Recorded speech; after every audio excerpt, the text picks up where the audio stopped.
thank you for inviting us to your home to talk You're to welcome. you. So, you've just flown in from Helsinki. Yeah. Tomorrow you're off to Sweden. Then you're coming back to do Download. And on Monday you get this big award. Yeah, it's golden, was it? Golden God, I think. And it's about sort of lifetime achievement, really. I think that my lifetime achievement is staying alive, you know. I mean, I understand it. Lemmy got it before me. I miss him. He was a guy, he was such a good friend of mine. He wrote me a lot of lyrics. I'll tell you a story about Lemmy. I got around he had this apartment just around the corner from the Rainbow in Los Angeles. I'd go around from time to time and I said, Lemmy, can you write me some lyrics for this song? Because I'm good at starting writing, but I can't finish. So he goes, leave it here. So I'll come back. He says, how much time do you need? He gives us a few hours, so I'll go back later on. I left him a book about Nazis or something to give him. I'll go back about 3 hours later. He said, do you like them lyrics? And I go, yeah, they're all right. If you don't like them, try them. If you don't like them, try them. I said, you've written 3 sets of lyrics? He goes, yeah, and the book's crap. I said, you've written a book as well? He goes, yeah. It was really funny.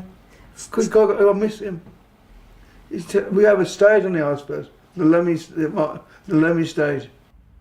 It's sad when you lose your peers, actually. It's like they're all gone. I'm going go for regular checkups. I mean, it's sad, you know. It's what happens, isn't it? As long as my wife doesn't go, I'm fine. She organises me so well. She's great. So you're following in really illustrious footsteps on getting this award on Monday, aren't you, with Lemmy? It was like Motorhead got it and Lemmy got it, Black Sabbath got it, no, it's really kind of cool. And it's a kind of about the fans, isn't it? And it's always been about the fans. I have the greatest respect for the true fans.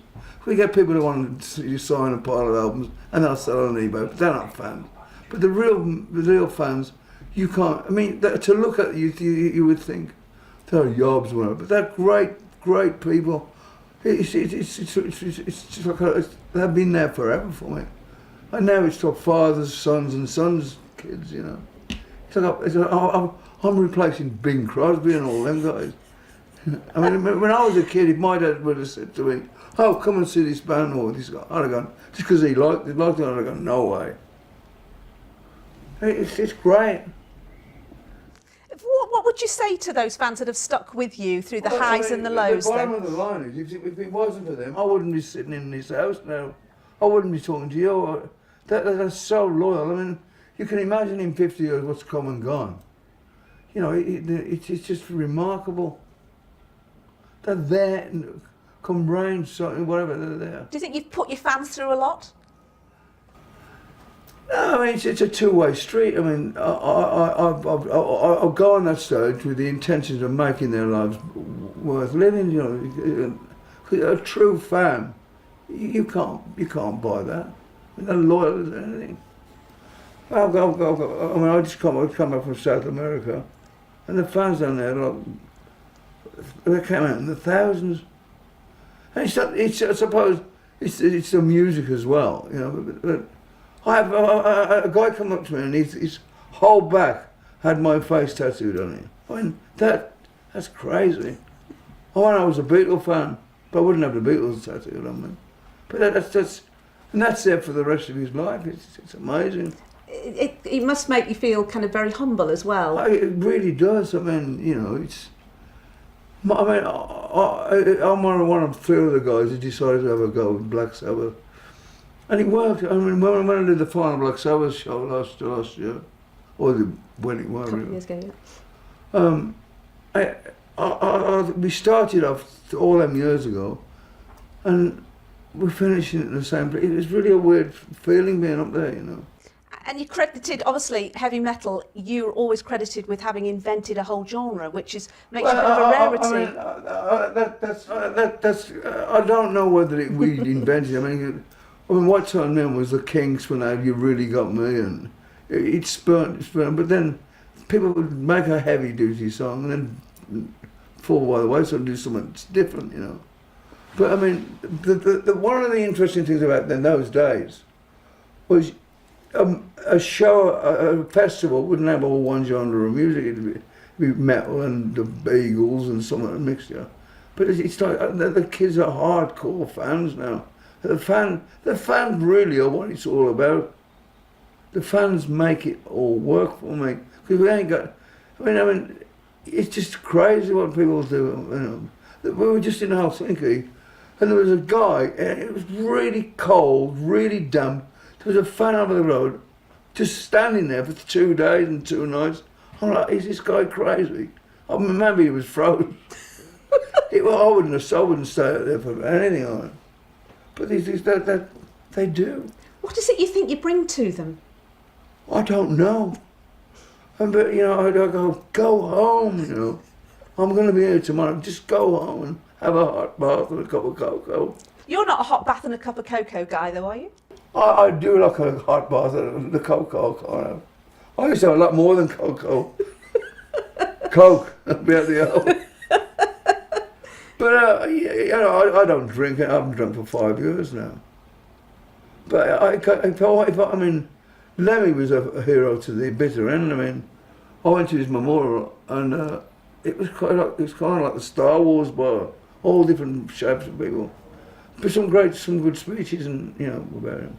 But Lemmy was if anyone was to say to me, what is a heavy metal fan or a person, I'd say Lemmy. Lemmy he lived the lifestyle.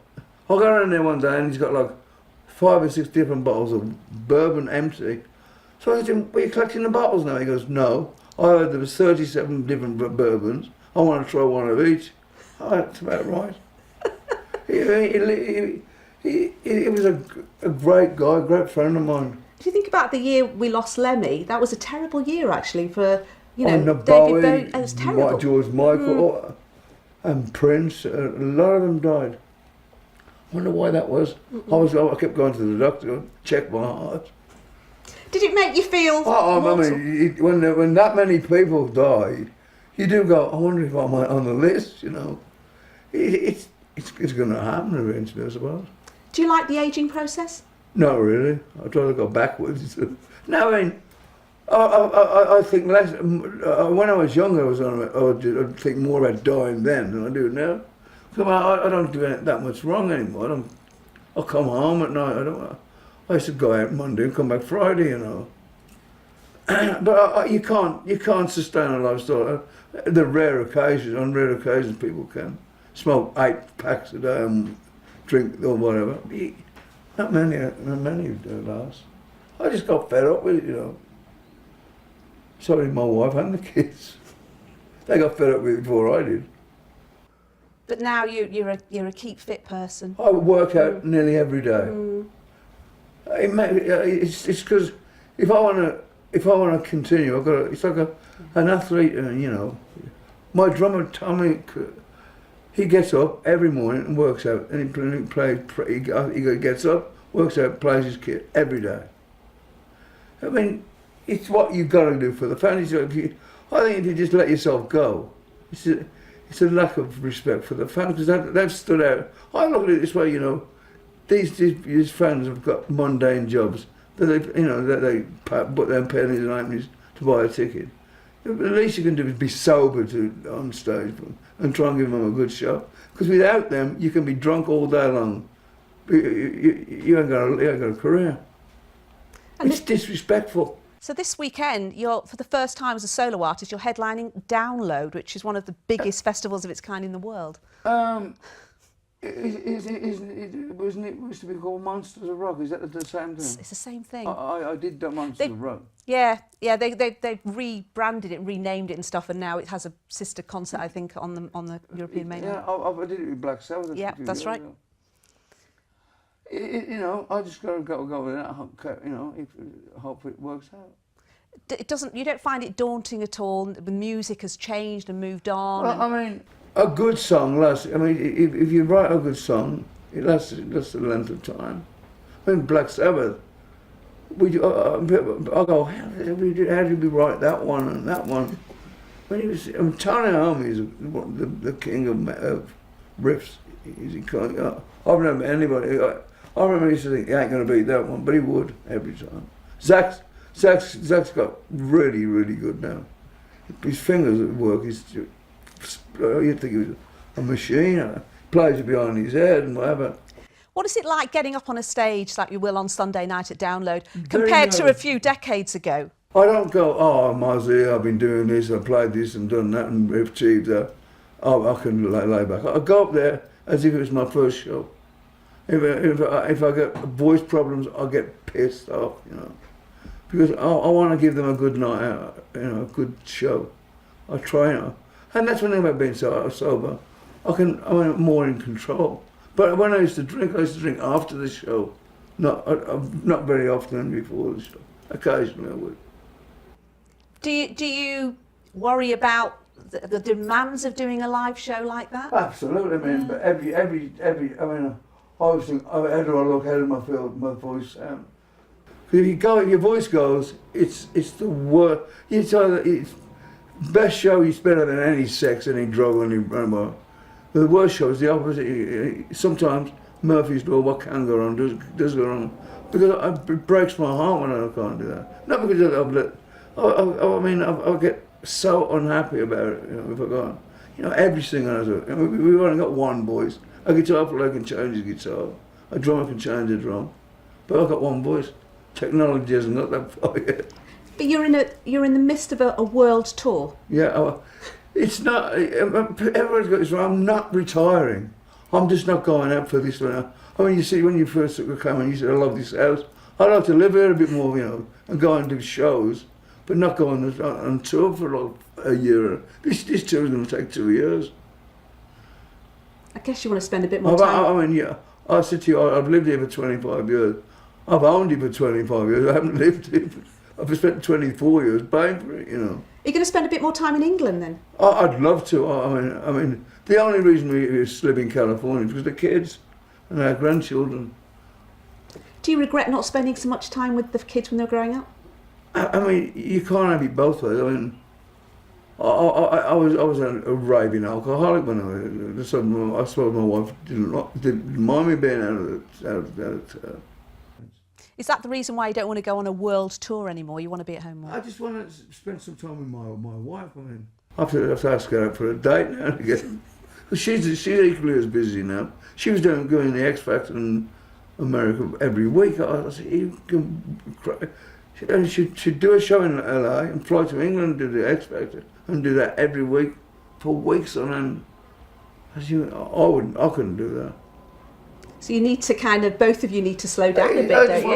I want to be with them more, you know, and be with my kids more. So, I mean, a month of that, I'll probably go, get me back on the road. Now, you're going to turn 70 this year. Yeah. How does that feel? Well, I mean, I don't know, I made 15 or 40, I don't know. I used to say when I was in my 20s, I'll be dead by 40. That was okay till I was 39 3/4. Maybe I'm going to stick around a bit longer. What are your memories of the last 50 odd years? Well, it's been an incredible journey. I mean, and it's not a job. People, you know, it's not a job it's a passion. It's when you see a smiling of somebody going, wow, I'm having a good time out there. That's what it's all about for me. I'm still a fan of them, you know. How are you going to mark your 70th birthday? My wife's bound to have something up her sleeve, like a big party or something. They'll all get pissed and I'll sit there with a glass of lemonade, you know, which I don't mind. I mean, when I was 50 we had a party, when I was 60 we had a party, so I'm sure there's going to be one. I hope there's one when I'm 80 or 90. It's rude. Do you think you'll still be rocking when you're 80 and 90? No, I'll give it a good shot. You know, you finished 2020, your world tour. It's the Commonwealth Games in Birmingham that year. Really? You know, wouldn't it be wonderful if you did the opening ceremony for that? That'd be fantastic, wouldn't it? Would you like to do that? Yeah. For that? That'd be fantastic, wouldn't it? Would you like to do that? Yeah. You know, with Black Sabbath or with me? You're all Brummies, aren't you? Yeah, I mean, I'll go back to those days, and when we got in them early albums, I thought this will be all right for a couple of years. 50 years, I'm still doing it. I never thought the day would come when people don't buy records anymore. They download it, they steal. That's what, I mean, there's not that many records being made anymore. Are you technically up with the downloading and everything? Do you need No, that? I'm about as much good as an ashtray on a motorcycle. Strictly vinyl? I mean, I can work that. I mean, these kids now, my son is unbelievable with it. You know, I'm going, it takes me a day to send a text now. I'm useless with it all.